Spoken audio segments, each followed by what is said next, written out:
नमस्कार। आज हम यहाँ पर ओटी में या ऑपरेशन थिएटर में जो मोस्ट कॉमनली यूज्ड इंस्ट्रूमेंट हैं, जो मोस्ट कॉमनली यूज आते हैं सर्जिकल इंस्ट्रूमेंट, उनके बारे में यहाँ पर जानेंगे। सबसे पहले हम जानेंगे आर्टरी फोर्सेप के बारे में। तो आर्टरी फोर्सेप जो होती है वो कर्व भी होती है और स्ट्रेट भी होती है। यहाँ पर आप देख सकते हैं स्ट्रेट आर्टरी फोर्सेप, और इसको रॉबर्ट आर्टरी भी बोला जाता है। Artery forcep is also called hemostatic forcep. जो ब्लीडिंग हो रही होती है ऑपरेशन के दौरान, उसको स्टॉप करने के लिए इसके द्वारा पकड़ के, आर्टरी फोर्सेप के द्वारा, तो इसीलिए इसको हीमोस्टैटिक फोर्सेप भी कहते हैं। The main use of artery forceps for controlling bleeding and for the retraction of the tissues, skin etc. इसके अलावा स्किन और टिश्यूज के रिट्रैक्शन के लिए भी इसका यूज किया। दूसरा मोस्ट कॉमन इंस्ट्रूमेंट है Babcock. Babcock forcep are finger, ring, rest and perforating forcep use to grasp delicate tissue. तो ये नॉन परफोरेटिंग फोर्सेप हैं, क्योंकि यहाँ पर इसकी आकृति क्या होती है, इस तरह से होती है जिससे कि इसमें ट्यूब जो वाली संरचना है, ट्यूब वाली, वो आ सके। तो ये डेलिकेट टिश्यूज को होल्ड करने के काम में आती है। Babcock forceps is invented to hold tubular organ। Tubular organ में, जैसे कि फीमेल लाइगेशन में जो फेलोपियन ट्यूब है, उनको पकड़ने के लिए भी ये Babcock forceps यूज होती है। It is most commonly used during appendectomy to hold either appendix or cecum। तो अपेंडेक्टोमी के दौरान जब अपेंडिक्स का ऑपरेशन हो रहा होता है, तो अपेंडिक्स को पकड़ने के लिए और सीकम को पकड़ने के लिए भी ये यूज में ली जाती है। It is frequently used with intestinal and laparotomy procedure. जो भी इंटेस्टाइनल और लेपेरोटोमी प्रोसीजर होते हैं, उनमें भी इसका यूज़ किया जाता है। नेक्स्ट इंस्ट्रूमेंट है बीपी हैंडल, या हम इसको स्कैल्पेल भी कहते हैं, या फिर हम इसको नाइफ होल्डर भी कहते हैं। Surgical scalpel consist two parts. इसमें दो पार्ट होते हैं, एक हैंडल होता है और एक ब्लेड जहाँ पर लगी होती है वो पार्ट होता है। जैसे कि ये पार्ट हैंडल है जहाँ से हम इसको पकड़ते हैं, और ये ब्लेड वाला पार्ट है जहाँ पर ये ब्लेड लगी हुई है।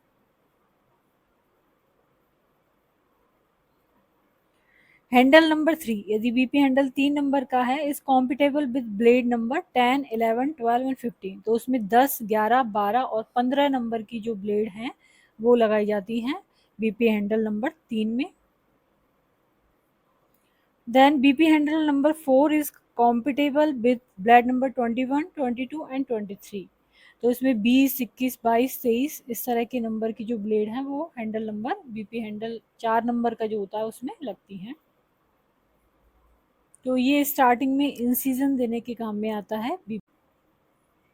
नेक्स्ट इंस्ट्रूमेंट है एलिस फॉर्सेप। ये इस तरह की होती है। Allis forcep is also called Allis clamp, और इसको एलिस क्लैम्प भी कहा जाता है। The Alice forceps is a surgical instrument with sharp teeth used to hold heavy tissues। तो इसमें जो ये शार्प टीथ होते हैं इसके आगे की तरफ, ये हैवी टिश्यूज को होल्ड करने के काम में आते हैं। It is also used to graft fascia and soft tissue such as breast और बाउल टिश्यू। तो ये फेशिया को ग्रास्प करने के लिए और ब्रेस्ट एंड बाउल टिश्यूज को, जो सॉफ्ट टिश्यूज होते हैं, उनको होल्ड करने के काम में आती है। देन अगला इंस्ट्रूमेंट है निडल होल्डर। इसको निडल होल्डर फोर्सेप भी कहते हैं।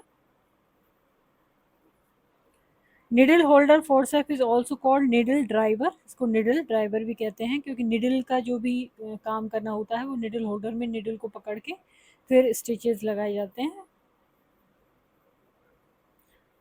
Needle holder forceps is used by surgeon to hold a suturing needle for closing wound during suturing and surgical procedure।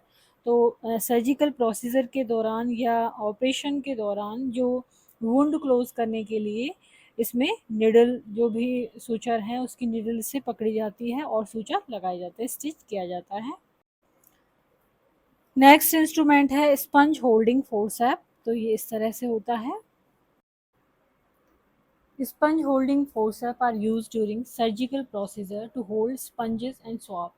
तो इसमें स्पंज या जो स्वाब होते हैं, गॉज पीसेस होते हैं, वो इससे होल्ड किए जाते हैं। और उस पहले जो पेंट करते हैं बीटाडीन या स्क्रब का, तो उसमें इसका यूज़ किया जाता है। इसके अलावा और भी जो पीनट वगैरह इसमें बनाए जाते हैं, और वो अंदर जो टिश्यूज़ हैं उनकी क्लीनिंग के लिए भी यूज़ में लिया जाता है। Sponge forcep sponge holding forcep जो है वो मे बी कर्व्ड और straight based on specific purpose. तो ये कर्व भी हो सकती है और स्ट्रेट भी हो सकती है, डिपेंड करता है कि किस उद्देश्य के लिए ली जाती है काम में। Sponge holding forceps are normally used in surgical procedure to hold gauze squares that will absorb excess fluid and blood from the surgical site। तो जो सर्जिकल साइट है वहाँ पर एक्सेस फ्लूइड है, ब्लड है, तो उसको एब्जॉर्ब करने के लिए भी ये यूज़ में लिया जाता है, क्योंकि इसमें आगे किसको होल्ड करके रखता है, ये गॉज पीस को। अगला इंस्ट्रूमेंट है कॉकर फोर्सेप। तो कोकर फोर्सेप इस तरह से होते हैं, स्ट्रेट भी होते हैं और कर्व भी होते हैं। इसमें एक तरफ यहाँ पर ग्रूव होता है और एक तरफ यहाँ पर इसमें ग्रूव में फिक्स होने के लिए आपस में ये फिक्स हो जाते हैं, और इसलिए ये कॉकर फोर्सेप है। Kocher forceps is name after Emil Theodor Kocher's, a Swiss surgeon. ये स्विस सर्जन थे, इनके नाम पर इसका नाम रखा गया है। It has a tooth at the terminal end of one blade and groove in the other. तो एक में इसमें फोर्सेप में एक तरफ टूथ होता है और एक तरफ ग्रूव होता है, जिससे इसमें ये फिक्स हो जाती है। तो कॉकर फोर्सेप भी हीमोस्टैटिक फोर्सेप की तरह काम में आती है। It is design to catch the bleeder that are deep within the tissue. Tissues के अंदर बहुत गहराई में जो ब्लीडर होते हैं उनको कैच करने के लिए काम में आती है। The forcep are use during subtotal और हेमीथायरॉयडक्टोमी। तो मेनली ये सबटोटल और हेमीथायरॉयडक्टोमी प्रोसीजर में काम में आती है। It is design to hold tough structure. जो टफ स्ट्रक्चर्स होती हैं हार्ड, उनको काम में पकड़ने के।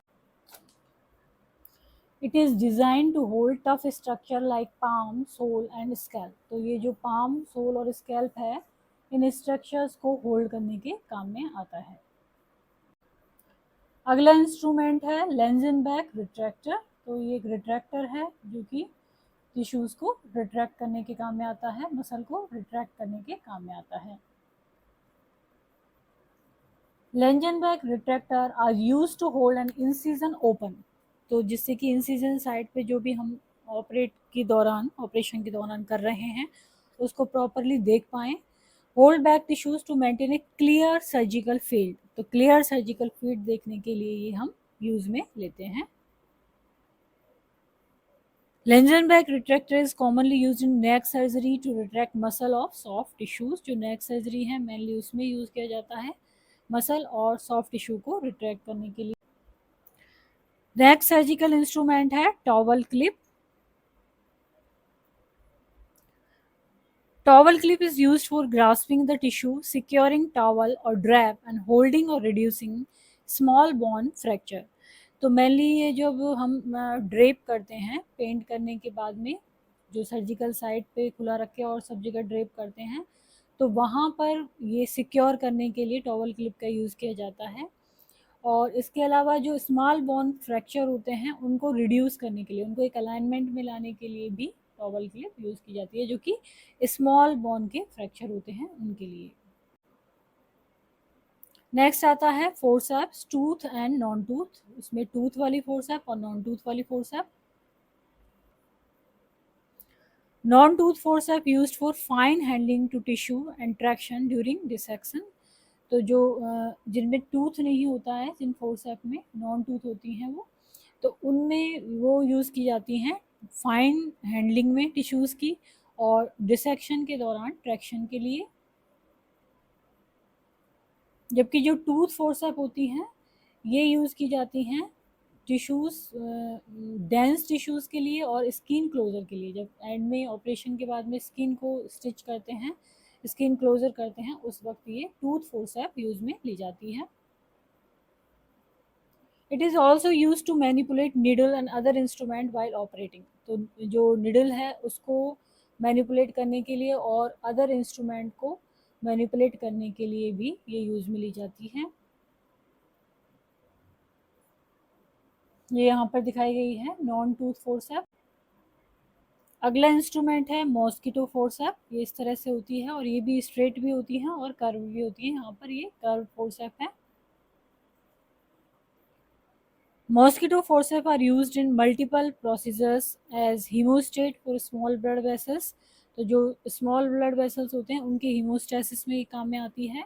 The ratcheted finger ring handle provide a secure locking grip होती है इसमें, जहाँ पर हैंडल होता है टू हॉल्ट ब्लड फ्लो, जिससे कि ब्लड फ्लो को रोका जा सके, वहीं की वहीं उसको हीमोस्टेट किया जा सके। नेक्स्ट इंस्ट्रूमेंट है सुचर कटिंग सीजर। तो ये जैसे कि स्टिचिंग स्किन क्लोजर करते हैं या फिर कहीं पे भी सुचर लगा रहे हैं, तो उनको जो उनके एंड हैं उनको कट करने के लिए, इसके अलावा सुचर निकालने के लिए ऑपरेशन के बाद में 7 या 10 दिन के बाद में जब भी डॉक्टर सुचर निकालने के लिए कहते हैं, तो उनके देख रेख में ये सुचर कटिंग सीजर से निकाले जाते हैं sutures. To remove sutures, suture cutting scissors are used। और ये यहाँ पर है टिश्यू कटिंग सीजर, जो कि ऑपरेशन के दौरान, सर्जरी के दौरान टिश्यूज जो कट करने होते हैं उनको कट करने के काम में आती है। तो आज हमने यहाँ पर जाना कॉमन सर्जिकल इंस्ट्रूमेंट के बारे में, जो कि ऑपरेशन या सर्जरी के दौरान काम में आते हैं। यदि वीडियो आपको पसंद आता है तो इसको लाइक करें, चैनल को सब्सक्राइब करें, कमेंट करें और शेयर करें। Thank you.